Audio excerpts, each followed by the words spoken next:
Musa Al-Gharbi, welcome to the podcast. It's great to be here. Thank you for having me.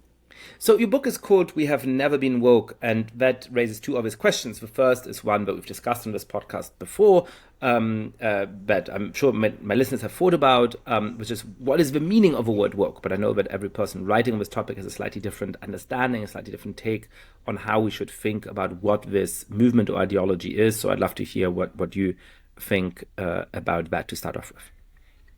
Sure. So in the book, as you said, people have all sorts of different definitions, or they seem to be talking about different things, and sometimes people seem to be talking past each other when they evoke that term. For my part in the book, what I do in the intro is, rather than trying to just create simply another definition that's also going to be unsatisfactory in some ways and things like this, instead of doing that, I try to walk readers through both the history of the term woke in the discourse and some of the different things that people seem to be meaning when they evoke the term. And I highlight at one point in the intro a set of beliefs and dispositions that people across the spectrum do seem to kind of loosely agree on when they evoke the term woke. Take, for instance, the idea of trans-inclusive feminism.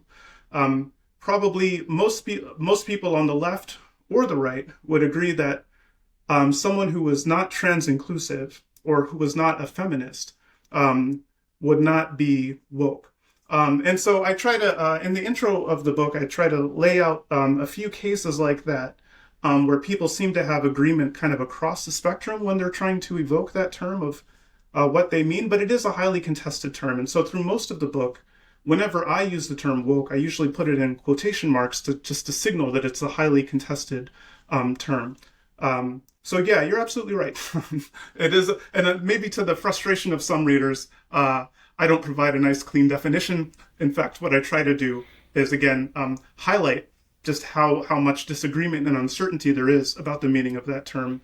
And I just let the book live with that uncertainty rather than trying to... Yeah, so I'm trying to think about that as a strategy. I certainly agree that the term woke is used so loosely that many of its applications are unhelpful or thoroughly misleading, right? I mean, if you go on Twitter, or even if you read some parts of the conservative press, or for that matter, the liberal press, people will call certain things woke that don't seem to be particularly novel, that don't seem to be particularly radical, and there's this sort of overinflation of that term. Of course, that's used, that's true of many other contested political terms or ideologies as well, right? Yeah. So, both the things that people have called socialist, particularly in the United States, go from genuinely wanting the proletariat to have control over the means of production to, giving people 2 weeks of maternity leave after they birth a child, right? Yeah. And of course, what people themselves mean by socialism, radically differs as well. There's, revolutionary socialist parties that want to bring down bourgeois democracy and put the avant-garde of the proletariat in charge. And, there's the French Socialist Party, which is a kind of, center-left political party, very roughly equivalent to the Democrats. But it still seems to me like it's useful to get at the core of what we might mean by socialism. And perhaps we'll mean something different by it in slightly different contexts, right? When we talk about the Socialist Party of France, we mean something different than when we talk about sort of 19th century socialists. But there does seem to me to be some core to the ideology that it's helpful to excavate. And so I just wonder, if people sort of start using the term woke for something completely different, next year, that's worth taking note of. But isn't there a set of ideas that is genuinely novel here?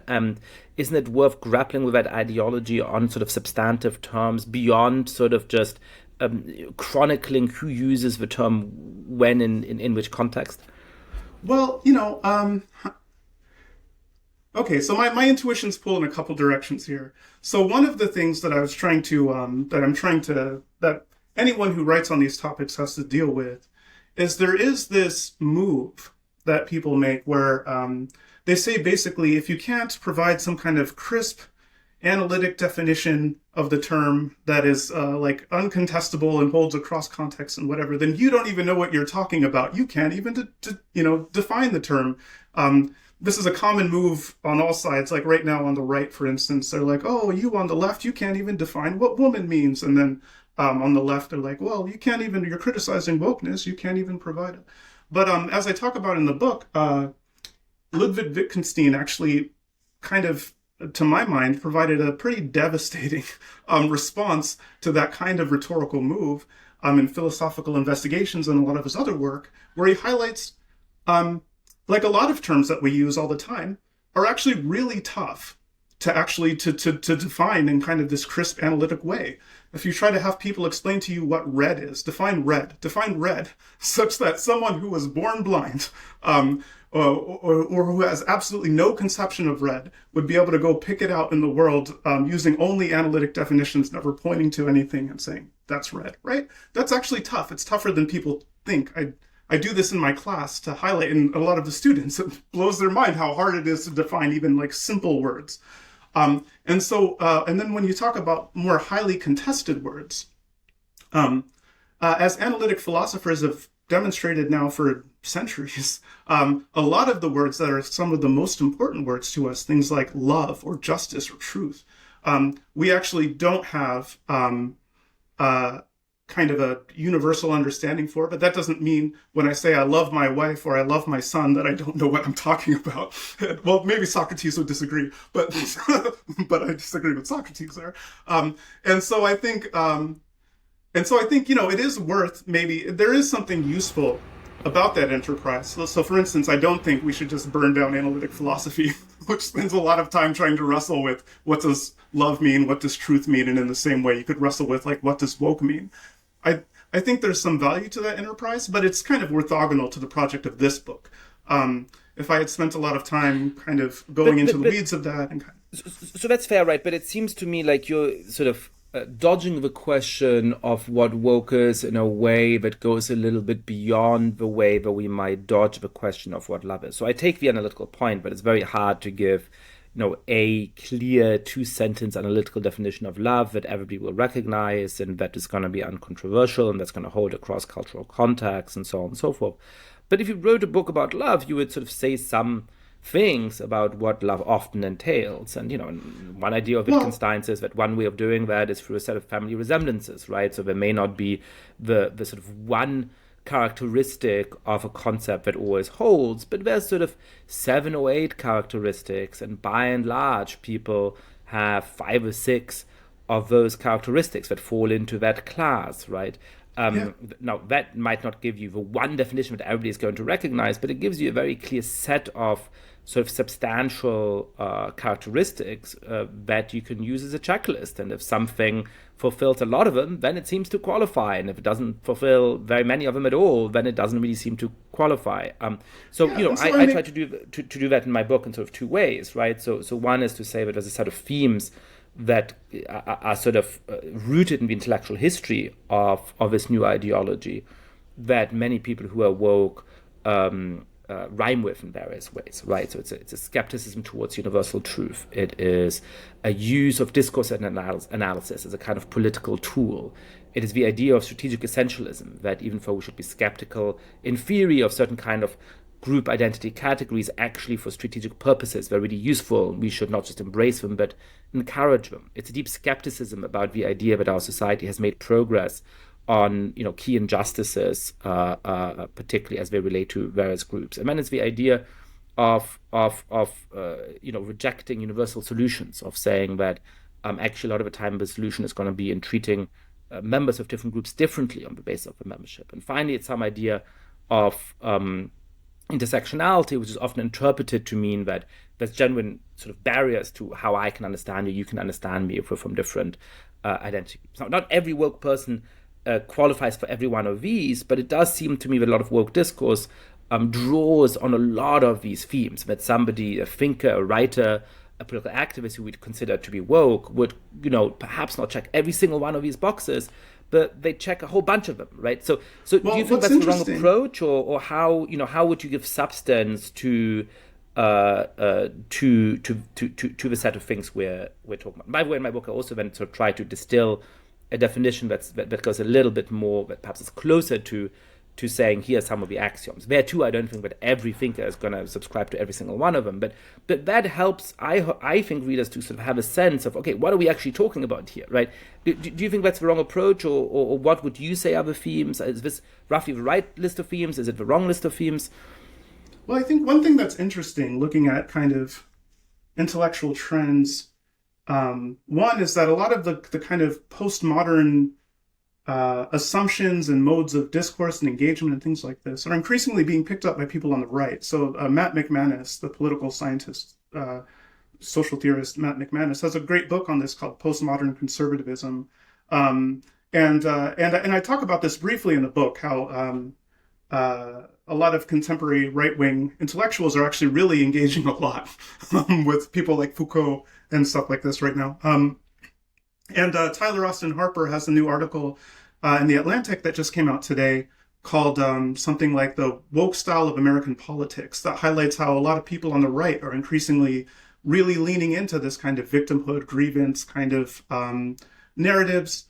And even some of the ideas about how there are no universal solutions and how, one size fits all approach to governing in politics. This is a strain of thought that actually can be traced to Edmund Burke and others on the right as well. And so I think, but this kind of like thing that I just did is like inevitable. There's no way around that. And so what I do in the book is I do something a little similar to what you just described. So again, I tried to list at least a few things to give a sense of what people seem to be talking about when they talk about wokeness. So I include the example of trans-inclusive feminism. I include the example of people believing that we all carry inside of us these kind of deep-seated biases towards other people that we can never truly cleanse ourselves of, but we have to do the work anyway.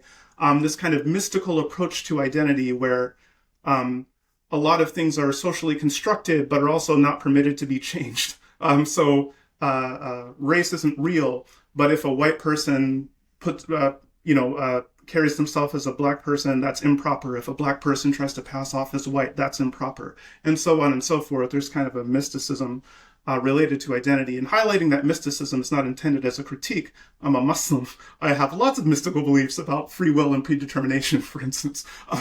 But so it's just a description rather than a critique. But I do in the intro walk through a few of these kinds of things just to that I think there seems to be broad agreement of kind of across the spectrum that. And one of the things that I highlight in the book is that the constellation of dispositions, beliefs, etc., whatever, that we collectively refer to as woke today, went by other names in the past. So before it was woke, it was politically correct. And as I show in the intro, a lot of the same kind of battle lines, a lot of the same characterizations about politically correct people, PC people, things like this, that was kind of the rage in the late 80s to early 90s.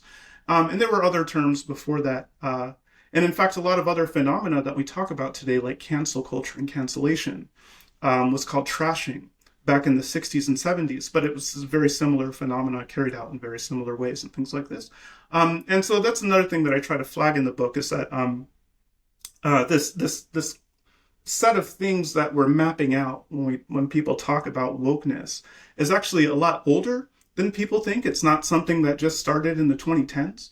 A lot of these ideas, like for instance, asymmetrical multiculturalism, which is the term coined by Eric Kaufman, which is an idea that it's good and appropriate to celebrate non-whites, and that non-whites should organize according to their race and ethnicity, etc. But whites, when they do the same, is bad, and you celebrate non-whites, you villainize whites. So that tendency actually goes back to the 1920s. It's a very long-standing pattern of behavior and discourse among knowledge economy professionals that becomes more popular during certain periods. And so a lot of these ideas and discourses and mannerisms are kind of in the background a lot. And then there are these moments where they become really salient and really prominent. And so that's one of the things I trace out in the book, is that one, that a lot of what we're experiencing now, a lot of the things that we're talking about now and fighting over now, are actually not as new and novel as many people maybe presume. And I try to spend a lot of time just providing more context than, yeah. So perhaps here we come to the heart or the beginnings of an interesting disagreement, because I agree with you that a lot of the things that we're seeing now have genuine roots and precedents, but I don't know that deflates the novelty of this moment quite as much as you imply, right? So let's give two examples. The first is that I think what's called cancellation now, what was called trashing in the past, is an ever-present danger in human societies. One that, of course, John Stuart Mill recognized as the greatest impediment to genuine freedom on liberty. Right, where he emphasizes that for all of the censors that existed at the time, for all of the pressures from the state that existed, what he really worried about was the tyranny of social opinion and the ways in which people can get ostracized, and in which, when somebody is accused of behavior that is worthy of ostracism, that then puts secondary pressure on anybody else not to associate with them in case you too become morally blemished. That is something you see from villages all across the world when somebody breaks the moral code of that village, to instances like the Cultural Revolution in China, to our contemporary public sphere. The extent of and the nature of the punishment differed from situation to situation. Certainly the extent of the punishment in the Cultural Revolution was much more extreme than the extent of punishment over the last 10 years in the United States. But some of the mechanisms are the same, and that, I think, just must be rooted in some set of psychological dispositions that humans have acquired over the course of their evolutionary history. The second point I sort of broadly agree with is that perhaps the United States has had a particular form of moralism that I think is rooted in a secularized Protestant culture. So when Europeans look at the United States, they sort of often think that the inheritance of the Puritans is most visible in the Bible Belt in Missouri or something like that. And I think that's just a misunderstanding. But actually, the places that continue to be most shaped by the Puritans are the places that, in fact, have historically been Puritan, like Cambridge, Massachusetts. It's just that the set of views that you are supposed to have has changed completely. But the sort of the sense that we have a moral community here, and that you must agree with the stipulates of a moral community, and that if you don't, then you're a threat to our moral purity and something must be done about that, I think is rooted in that Puritan culture in a way that would be very hard to recognize in Catholic countries like Italy or Spain, for example, where moral purification works in a very, very different kind of way. So that might take the form of political correctness in the 90s. It might take the form of wokeness today. And again, I recognize the historical antecedents. Where I disagree, I think, is that I still think that sort of there is a genuinely new ideology now that is a competitor from the left to liberalism, which is different from the previous left competitor to liberalism, which was communism. And that really changes the situation. That even though this new ideology obviously has roots in our human nature, roots in Puritan culture of the United States, roots in previous left movements, the way in which it has come together is in fact new and poses a new kind of challenge. So would you agree with that claim? Would you disagree with that claim? If the latter, why do you disagree? Yeah, I mean, well, one thing that I do talk about in the book is that this period of rapid normative and discursive shift that we've seen after 2010 is actually a case of something. And so I show in the book, I argue that there were, over the course of the 20th century, there were three other periods of similarly dramatic, rapid, and normative and discursive change shifts among how knowledge economy professionals talk and think about social justice, how they engage in political activism, things like this. One thing that I highlight in that chapter, in chapter 2, is there's a section called Theories of Failure, where I talk about how One thing that is different from cycle to cycle is that as each of these cycles kind of starts to wane, people come up with these kind of different theories about why the revolution didn't happen now as expected, and kind of how activism and advocacy and things like this should be kind of rethought and reconceived to make sure that the next time, that the next time it'll succeed or whatever. And so there are these changes from cycle to cycle that happen, and I kind of try to trace out in the book how that plays out. But for all of that, there are a lot of continuities, and I do. I'll just put a quick note that one thing that I talk about in the first part in chapter 1 of the book, I think there is a kind of deep story about how a lot of what we characterize as wokeness is, in a deep sense, a heritage of the Puritans. I think there's a really kind of sloppy, kind of borderline bigoted way that people talk about this, like people who are not religious or anti-religious say wokeness is a new religion. Religion is terrible, therefore wokeness is terrible, that kind of a thing.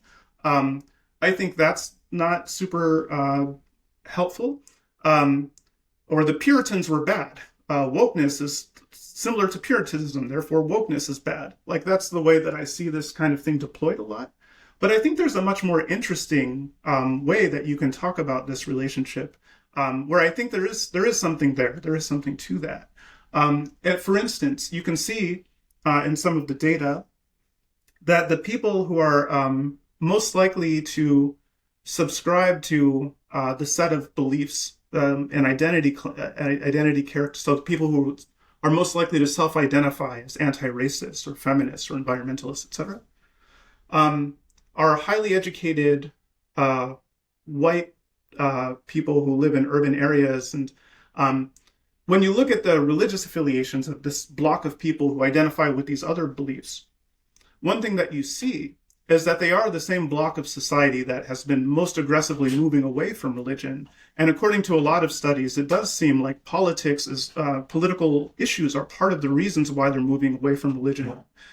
Perception among many that religion is incompatible with their political leanings, and when they come into conflict, they side with social justice over their faith. And there is evidence that people are increasingly using things like protests as ways of having these kinds of shared communal moments of and things like this, in a way that they're not getting from things like church anymore. And so I think there is something like really interesting and important about that point that you made, and I delve into it a little bit in chapter 1. But yeah, so I just wanted to nod that I broadly agree with you on that point.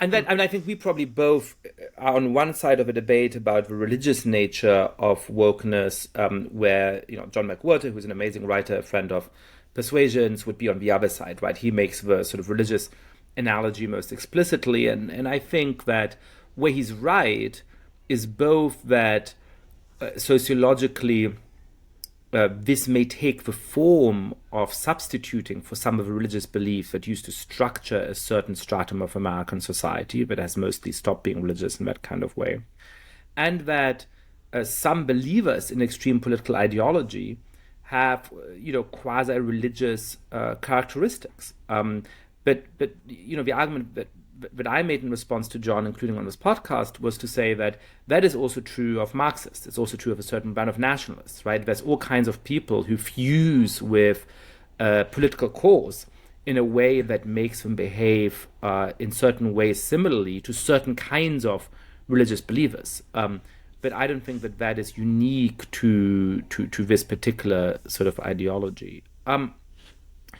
If we roughly agree on, a broad set of things that we might imply by wokeness, even if perhaps we have some, methodological disagreement about how exactly to define it. But I think probably when we sort of look at 100 Twitter feeds, we would roughly agree on which 20 of them should be considered woke, right? Why are you saying that we've never been woke? it feels like we are going through this great awakening, as you put it, borrowing from Matt Iglesias. Clearly some of these ideas have come to have tremendous influence on our social institutions. At the very least, the way in which the American elite expresses itself has come to be deeply inflected with some of these basic ideas. So clearly the title of your book is a little bit of a provocation, but what is behind the provocation? Why are you saying, but we never have been woke?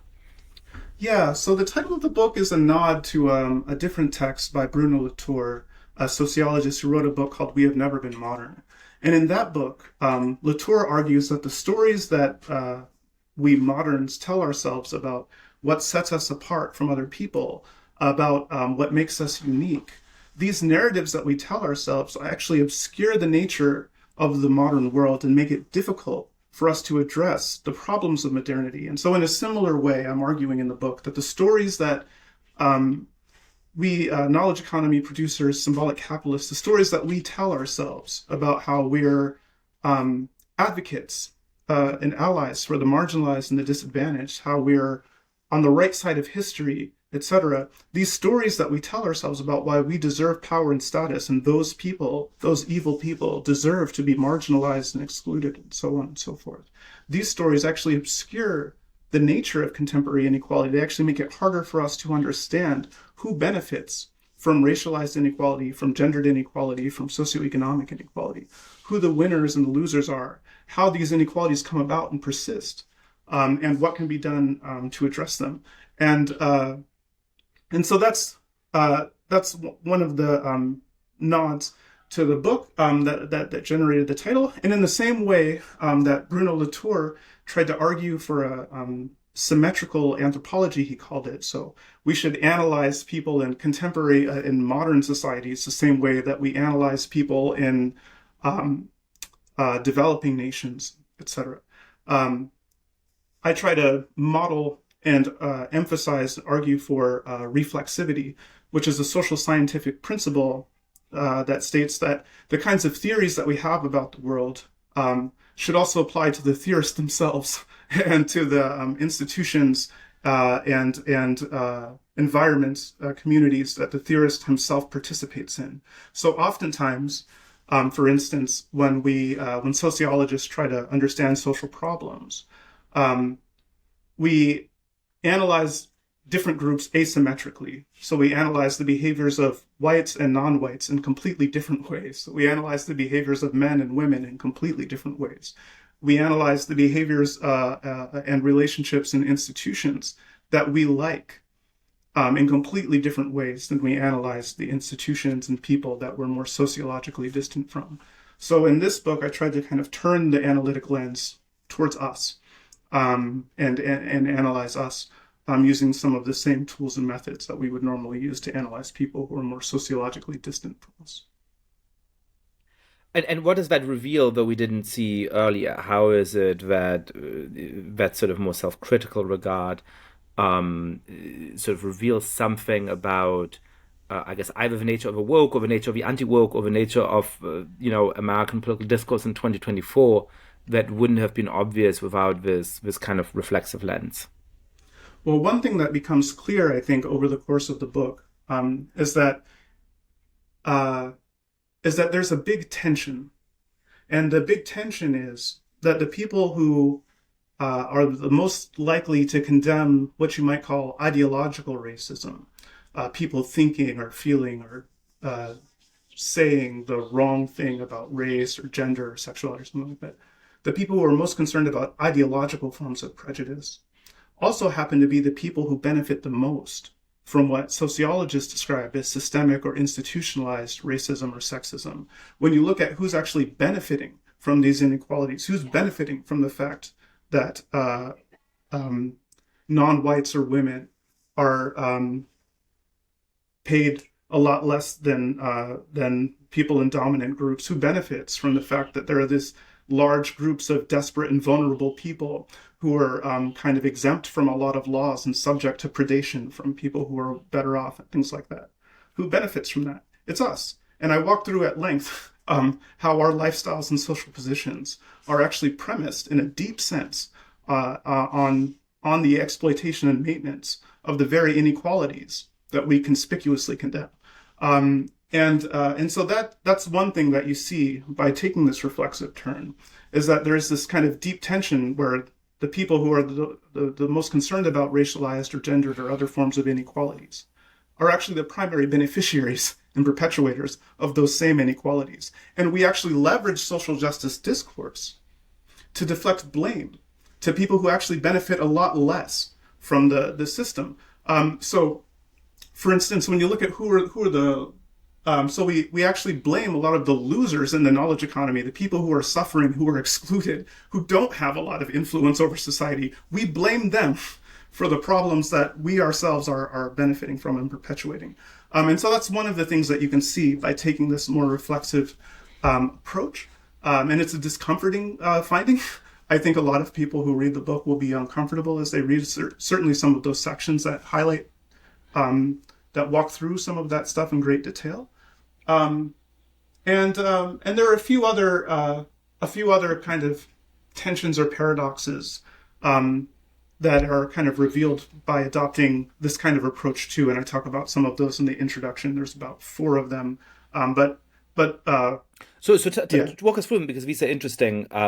It stands to reason, by the way, that if you're going to self-flagellate, you better have something to self-flagellate about, and sort of the insight that, as you mentioned earlier, actually the people who we might call progressive activists are disproportionately white, disproportionately affluent, disproportionately highly educated, is one that has been rightly in discussion for a number of years. And there clearly is something sort of strange about the most privileged people in the United States liking to find either other members of the same elite circles who on some identity dimension are marginally more privileged, and then sort of telling them how privileged they are, or often finding people outside of that circle of privileged people, but who on a purely identity-based analysis somehow have some advantage, and telling them that they should be ashamed of the advantages they were born into. I mean, I think one of the problems of privileged discourse is a really thoughtful political philosopher like Elizabeth Anderson has recognized in the last years, and we talked about that on the podcast a few months ago, is that structurally the person who is going to be on TV or on stage at a fancy conference telling others how privileged they are is virtually always going to be leading a better life than the person that is receiving that message, right? I mean, It is certainly true in the United States that on average African Americans have less privilege than white people, for example. That doesn't mean that the average African American who has the megaphone to talk about privilege on CNN has a worse life than the average person who, in their living room at 8 p.m. switches on CNN. And that's one of the strange aspects of this system. So what are some of these paradoxes, and how do they sort of add to this set of insights? Well, I'll briefly just note one thing that the book talks about at length is the fact that often, so in a lot of elite spaces, you'll look at, say, the pay of professors or doctors or lawyers or something like this. And it is the case that lawyers and doctors and software developers and stuff who are Black or Hispanic tend to earn less than whites and Asians. So you do see these racialized inequalities even within these knowledge professions, even among elites. But what happens a lot of times is people who point this out lose sight of the fact that they're still elites. Like the people who are, like it might be the fact, it is the case that Black lawyers make less than white lawyers on average, but it's also the case that Black lawyers make much more than the typical white person in America, make much more than even much more than the typical Black person in America. And so oftentimes elites focus on these disparities to the extent that they somehow lose sight of the fact that they are elites, that they are themselves elites. They're marginally less elite than the white elites, but that doesn't change the fact that they're elites. And so this is one of the ways where sometimes social justice discourse gets deployed in ways that kind of mystify the actual relationships that are at play rather than clarifying. And in a similar way, one thing that's really interesting about the case of a lot of these non-white spokespeople, or just minority spokespeople in general, but in the book I do spend some significant time talking about African Americans in particular, because I am myself Black. And so it might be more salient to my own experience and whatever. But one thing that's definitely the case is a lot of the people who portray themselves as spokespeople or representatives of various marginalized populations are demonstrably not representative of the groups that they claim to represent. So the things that they feel, the things that they want, the things that are important to them are clearly out of step with what most other people in that group believe and feel and think and want and so on. And so this creates problems sometimes where these elites from minority groups advocate for things that are actually harmful, or that the people who they purport to speak on behalf of actually don't want. And it makes those people worse off in order to cater to the preferences of elites from those groups. And as a brief interjection, I think there's a kind of secondary problem where, the American elite has now become quite diverse. And so, members of the white elite in the United States do have friends and certainly colleagues and acquaintances that come from various underrepresented minority groups. But because the kind of spaces that dominate the American elite are quite politically homogeneous, and because not all, but some of the people who enter those think of themselves as being spokespeople for a group, even as they're not particularly representative, I think that huge numbers of well-intentioned members of a white American elite have this deep down conviction, rooted basically in the psychological, availability bias, towards saying, well, of course the average Black person, of course the average Latino person is woke, because this person I know from college and that person I know from grad school, they're woke. And all of the Black people they that seem they to believe that they're spokespeople for their group. So, in my personal experience, it is true that all the members of this group are woke. So that must be true. And when you look at any opinion poll, or you look at any focus group, and you very quickly are disabused of that notion that most people don't do that last step. Yeah, they don't. In fact, what they do is, if a lot of times what people do, if they want to know what, say, LGBTQ people or Hispanic people or whoever think about a given topic, is they won't try to look for nationally representative survey data, or they won't go out in the street and kind of talk to normies about. Instead, what they'll do is they look for some kind of consecrated elite spokesperson, like Hannah Nicole Jones or Ta-Nehisi Coates or someone like that. And what are they saying? Again, the problem with that move is that those spokespeople are often not necessarily representative of how most other people in that population think. And there's also this kind of interesting move that a lot of elites who lay claim to minority group affiliation do, where they take advantage of the vagueness inherent in certain terms to make themselves seem more disadvantaged than they are. So, for instance, when we talk about Black elites, for instance, most Black people who are in elite spaces are either half white, like myself, or they're people who are Afro-Caribbean or of recent African origin. They're kind of first or second generation immigrants from Afro-Caribbean. And this matters because people from either of immigrant Black background or of multiracial Black background tend to have far fewer disadvantages compared to monoracial non-immigrant Black people in the United States. But we often kind of appeal to the generic label Black to kind of obscure those differences and put ourselves in the same bucket, in the same boat as other people who are much less advantaged than ourselves. And so I was at a recent talk, for instance, and there were 4 Black people at this conference talking about polarization, including a panel discussion on race. And the 4 people, of the four of us, there was me, who's half white. There were 2 people who were Jamaican, and then there was someone who was a reporter who's of Nigerian descent. And that kind of a constitution, so there was not one person who was a monoracial, non-immigrant Black person. In that kind of situation, where you'll have a whole bunch of Black elites sitting around talking about race or something, and there's not one representative who meaningfully, who's like even remotely characteristic of the modal person in that group. Even looking, and again, that's just looking ethnically. Even just ethnically, the Black elite is not representative of the modal Black American. Setting aside things like beliefs and things like this. And as I show in the book, there are similar moves that are made with a lot of other these kinds of generic labels. So when you look at how elites who identify as LGBTQ, for instance, appeal to the vagueness of that broad bucket kind of label to obscure the fact that a lot of the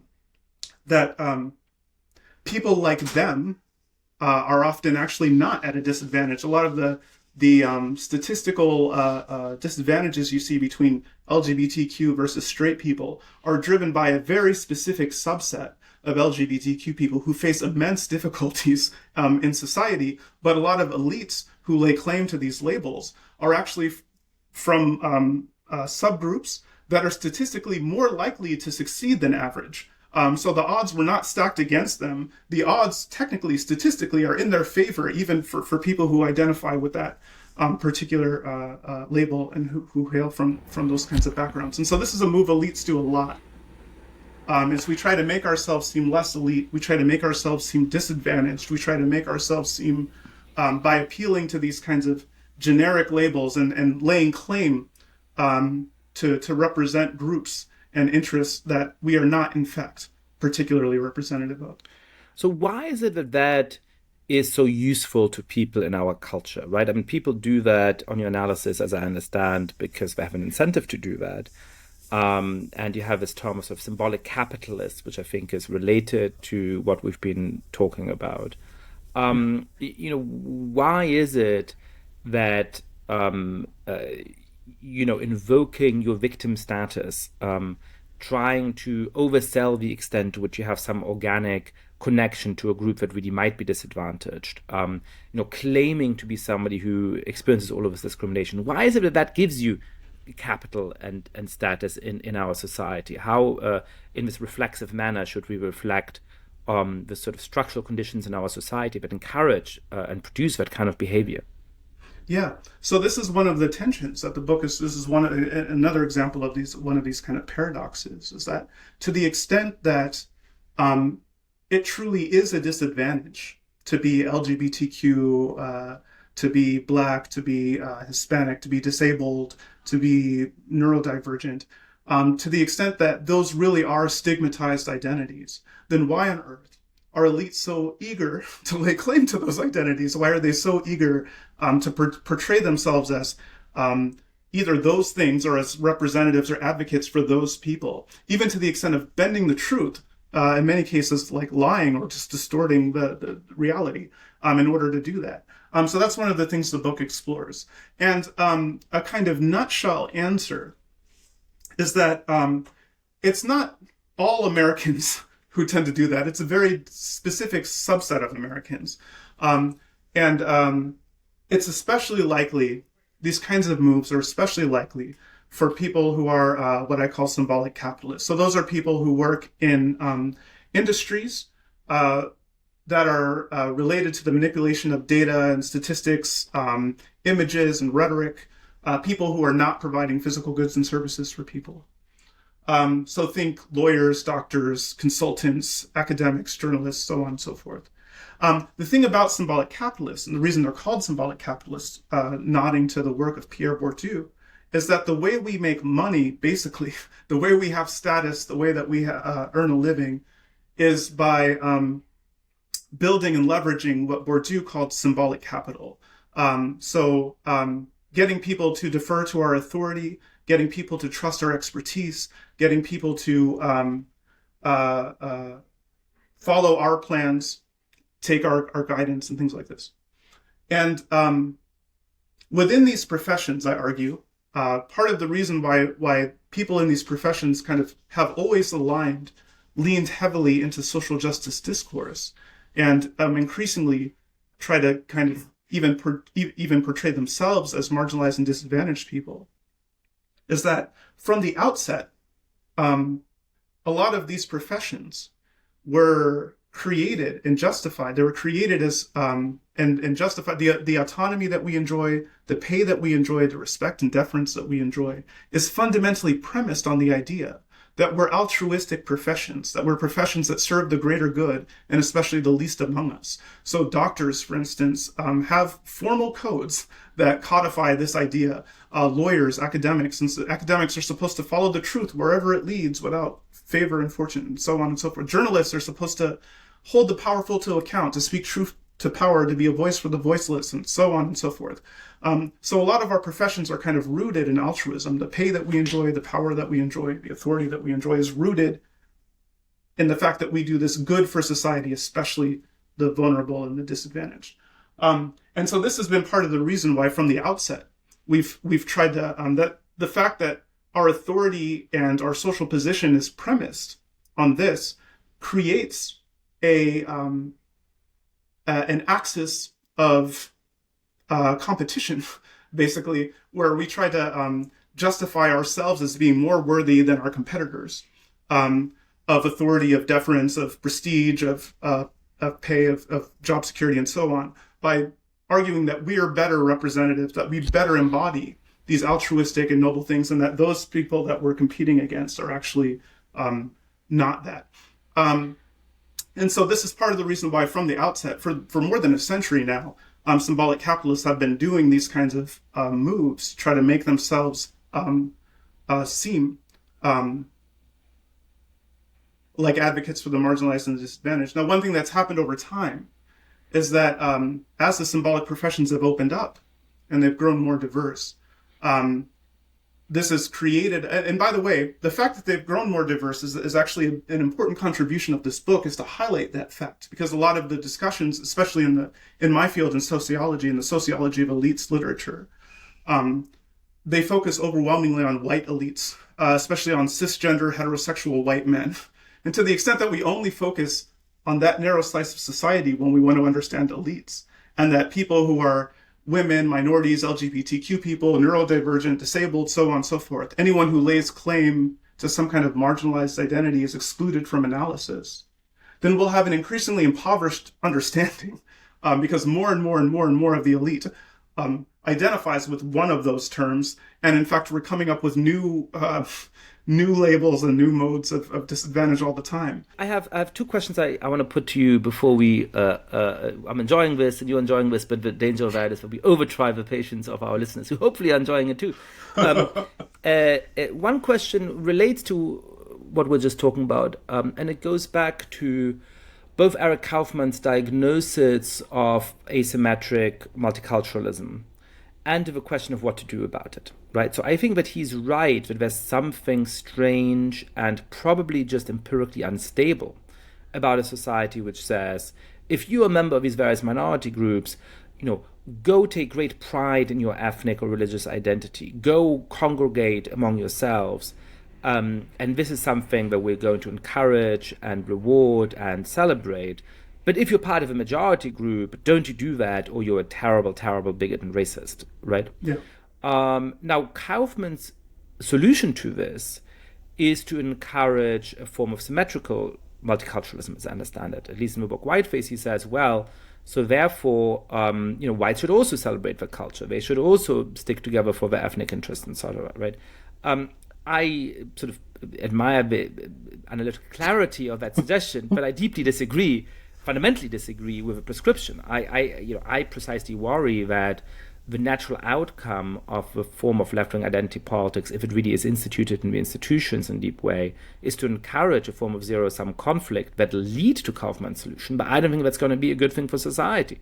I don't think it's going to be good for anybody, and it's certainly not going to be good for the minority groups that then I think would face a mobilized, majority bloc that, for all the reasons we like to point out, would actually have a lot of power and influence in society. That's why I find it so dangerous when things like vaccines are given out in certain contexts, directly or indirectly, on the basis of race, because you don't want white people to think, well, if we want to be first in line, we better vote for the white interest party. That is exactly not the politics we should have, right?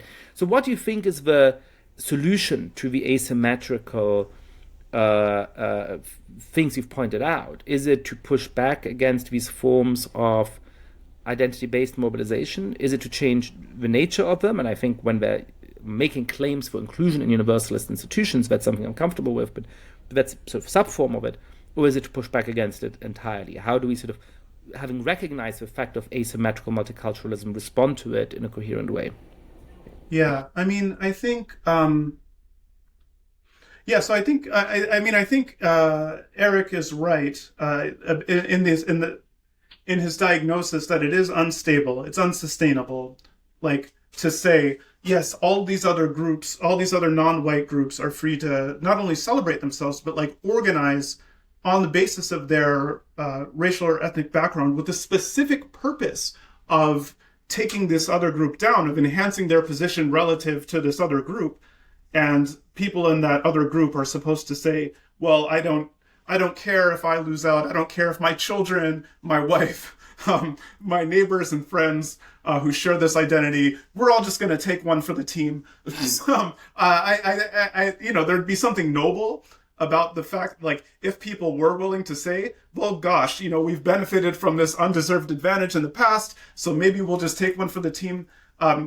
Sure, there might be something noble about that, but that's not really like a realistic thing that you should expect from anyone, to kind of lower their own standard of living and that of their children and loved ones and neighbors and friends, for the sake of people who are sociologically distant from themselves. There's just absolutely zero reason to expect that's a likely outcome. Much more likely, as you said, is that increasing the salience in this way will lead people to think that what they actually need to do is kind of organize in a militant way, not just to protect their own interests, to preserve their own status, but maybe even to the point of taking down these other people a peg or two, right? And so that's not constructive. The problem that Eric flagged, and part of the reason he arrived at the conclusion he did, which is a kind of bold conclusion for an academic to publish, is because, to his mind, he thinks that, like, an approach that strikes that's like colorblind or something like that kind of alternative view, where instead of leaning into our identity, our identitarian stuff, we just try to adopt a universalist neutral position, where all people are treated, where we actually attend less to these things or not at all. He thinks that project is dead. He thinks it had its time in the sun. It's been thoroughly debunked and destroyed. Like, there's no traction for it. There's no appetite for it. There's no way. He's just very cynical about the prospect of having a kind of colorblind or genderblind or etc. approach to social justice or anything like that. He just thinks that's gone. Its time has passed. It's not coming back. And so the question is, in a world where that's not going to be even on the menu in a meaningful way, kind of what can we do? And so he arrives at this conclusion that maybe the best thing is to try to find some form of white identity that's not toxic, that's not terrible, that's celebrating good things that people should actually be proud of, and ways of taking pride in your identity that aren't necessarily zero sum, things like that. And so he's kind of hoping that there might be some way to do kind of white identity politics that's not the Klan or something like the Klan. And it's worth pointing out for context that Eric himself is not white, so it's not like this is sort of a crypto white nationalist case, even though it's one that I disagree with. But what do you think is the solution? I mean, to very briefly sort of sketch mine, I think I dislike the term identity politics because it's too broad. I think it's perfectly fine to have certain identity-based movements that are asking. That are fighting against real injustices, that are asking for inclusion under universal rules and norms. But to me, the solution is to have a set of liberal standards that treat everybody equally, irrespective of a group of which they're a part. Something that would, vastly decrease the incentives to engage in that kind of symbolic capitalism, to engage in those kinds of status one-upmanship games, to worry about where exactly I see you or you see me in the hierarchy of victimhood. And that's certainly reconcilable with a deeply diverse society, with a society in which people have pride in their cultural origin, in which they have deep religious beliefs. Again, I think it's reconcilable with a certain form of identity-based political mobilization, but it very clearly draws the line at the kind of woke, if you like, vision of politics in which how we should have this conversation, how we should treat each other, how the state should treat all of us, how our employers should treat us, how we perceive basic situations in society is forever mediated through this prism of identity. How do you, so when you see Eric Kaufman's solution, sort of my solution, a bunch of others, where do you fall in what we should do? I think, to my mind, the big problem, one of the big problems, is that, especially on the left, but maybe this is just true broadly of Americans in general and a lot of other people, is we've come to de-emphasize and in fact are in some ways uncomfortable in some ways with appealing to superordinate identities, common shared goals, common values. There's a lot of research that shows that actually it's a lot easier for people to get into differences between them if you start by foregrounding things that people have in common. So if you start by foregrounding that we're all part of the same country, or we're all part of the same, like we're all Americans, or we're all Christians, or something like this, if there's some basis of common ground, it's actually a lot easier to get into the differences without thinking of that person as the enemy, as some kind of outsider, as some kind of a threat. And so I think one thing that can be really important and useful, especially in a world where some of these identitarian, tribalistic frames of talking and thinking are maybe not going away, if we're just going to concede that point to Eric, then I think one important path forward is to find ways of appealing and justifying and affirming superordinate values, superordinate identities, common goals, shared interests, things like this, and appealing to and as part of that, I think a good North Star would be like what Adolf Reed Jr. Repeatedly flags in a lot of his work about how the goal of social justice should be that everyone has a decent standard of living, everyone has a voice and a stake in institutions, and it doesn't matter who you are. There's a way to pursue that kind of a goal where everyone has a voice and a stake, that everyone is treated equally in a non-colorblind way, maybe, or a non-gender blind way, or whatever. Maybe there's a way to get there. But I think as far as the North Star goes, about what we should kind of aim for, I think it's that everyone should be able to live a decent life and should enjoy, respect and be able to participate in these institutions without regards to. But I think a key thing that might help is building up people's affirmative capacities instead of their critical capacities. So instead of what's wrong, what's bad, talking about what actually works, why does it work, how does it work, what's good about the prevailing order, what progress have we made, things like that.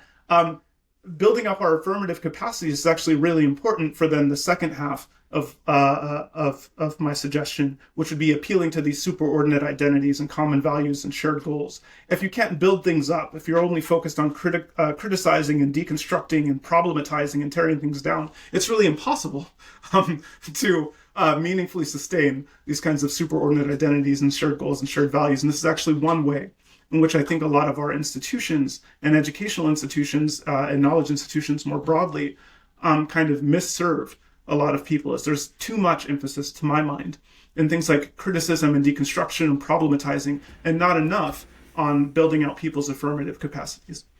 Musa Al-Gharbi, thank you so much for coming on the podcast. Thank you so much for having me. It's been a lot of fun.